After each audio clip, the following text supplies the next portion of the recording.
राजकारण चालू आहे। हे जे टार्गेट जे आहे ते मला माझ्या दृष्टीने असं ओबीसीला फसवण्याचं टार्गेट आहे असं मी त्या ठिकाणी मानतो।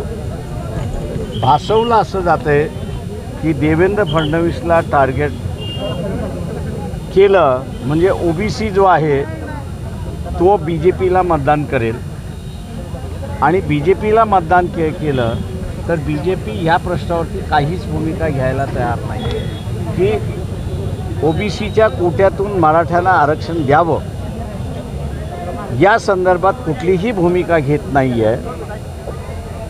ओबीसींना फसवण्यात यावं, त्यांना गुलदस्त्यामध्ये ठेवण्यात यावं म्हणून असणारा देवेंद्र फडणवीसचा टार्गेट चालला आहे असं मी त्या ठिकाणी समजतो। आपण आता म्हणालात की जरांगे पाटलांचे खायचे दात वेगळे आहेत आणि दाखवायचे नाही, मी असं म्हटलं की इथले असणारे जे ओबीसीतून आरक्षण मागतात आहेत त्या सगळ्यांचे खायचे दात वेगळे आहेत आणि दाखवायचे दात वेगळे आहेत। त्याच्यामध्ये जेवढे सगळे आहेत ते सगळे एकाच माळ्याचे मणी आहेत असं मी त्या ठिकाणी मानतो। मिली बघत आहे दोघांची मी असं म्हणेन की मिली भगतही असू शकते आणि मिली भगत नसूही शकते। पण आता भाषणामध्ये तसं म्हणालात की जरांगेंचे खायचे दात म्हणजे मी जरांगेचे खायचे दात नाही, मी म्हटलं हे मराठा समाजाला ओबीसीतून आरक्षण द्या असं जे चाललेलं आहे त्यांनी असणारं जे बीजेपीला टार्गेट केले म्हणजे देवेंद्र फडणवीसला जे टार्गेट केलेलं आहे त्याचं मी असणारं एक विश्लेषण केलं की हे सगळे जे आरक्षण मागणारे जे आहेत त्यांना असं वाटतं आहे की ओबीसीने बीजेपीकडे राहिलं पाहिजे आणि ओबीसीने बीजेपीकडे राहिलं तर बीजेपी ह्या प्रश्नावरती भूमिका घेत नाही। त्याच्यामुळे निवडणुकीनंतर आम्ही तर म्हणत होतो की असं झालं पाहिजे, बीजेपीने भूमिकाच घेतली नाही त्याच्यामुळे ओबीसीची फसवणूक झाली आहे ती होऊ नये म्हणून मी असणारं हे एक्सप्लेनेशन दिलं आहे। बीजेपीचा मूळ गाभाच हा ओबीसी आहे असं देवेंद्र फडणवीस म्हणतात। हो, मी तेच म्हणतोय की त्याच्यामुळे ओबीसीने ठोकून देवेंद्र फडणवीसकडून वदवून घेतलं पाहिजे की ओबीसींच्या आरक्षणातून मराठ्यांना आरक्षण देऊ नये हे त्यांनी ठणकावून आणि ठासून बीजेपीकडून घेतलं पाहिजे हे मी ओबीसींना समजावून सांगतोय। राज्य सरकार जरांगेंच्या आरी पडते असं वाटतं का? वारंवार मनधरणी करणं, निवेदन देणं, भेटायचं, सगळ्यांच्या मनधरणी करणार, आम्ही आंदोलन केलं तर आमची मनधरणी करणार।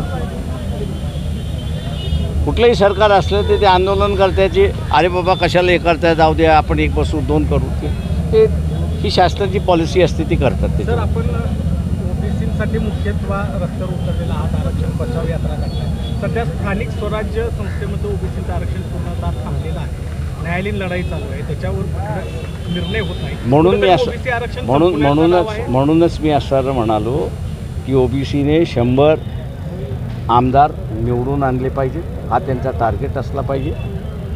समाजाचे मेळावे मोठे होतात, चांगली गोष्ट आहे, पण राजकीय चेहरा ओबीसींचा हा मताच्या स्वरूपामध्ये आला पाहिजे आणि ओबीसी हा राजकीय चेहरा झाला पाहिजे, तेव्हाच कुठे असणारं ते आरक्षण वाचेल अशी परिस्थिती। बीड आणि जालन्यामध्ये मराठा विरुद्ध ओबीसी असा हे नुसतं बीड आणि जालना नाही, नांदेड आहे, त्याच्यानंतर औरंगाबाद आहे, त्याच्यानंतर उस्मानाबाद आहे, लातूर आहे, बॉर्डरचे स्टेट्स चारी बाजूचे आहेत आणि मी आता असणारा कोल्हापूर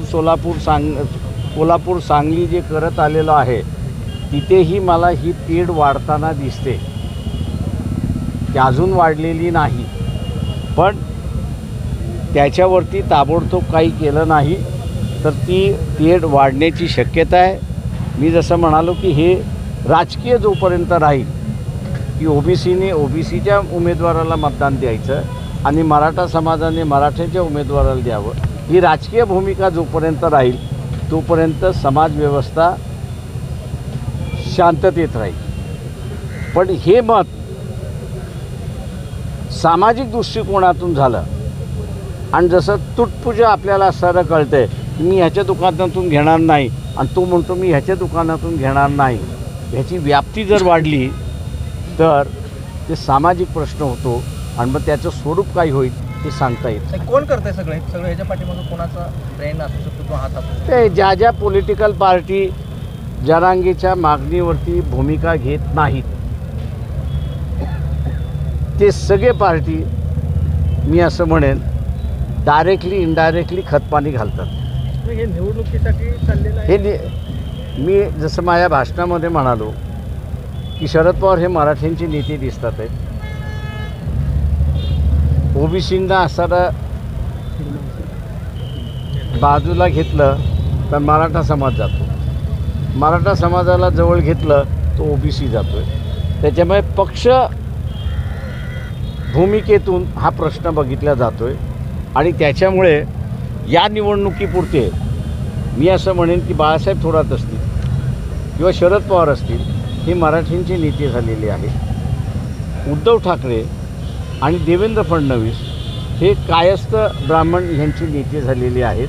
त्याच्या पलीकडे यांचा या निवडणुकीपुरता अस्तित्व नाही. थँक्यू. शरद पवारांनी आता जरांगे पाटील, छगन भुजबळ आणि लक्ष्मण हाके यांना एकत्र बसवा आणि आरक्षण ओबीसीच्या आणि मराठ्याचा वाद संपवा असं एक आव्हान केलेलं आहे. माझं म्हणणं आहे हे पळवाटा आहेत. तुम्ही राजकीय पक्ष आहात, मुख्यमंत्रीपद भोगलेलं आहे, डेअरिंग पाहिजे, समाजाच्या हिताचं काही आहे त्याचा निर्णय घेण्याचा.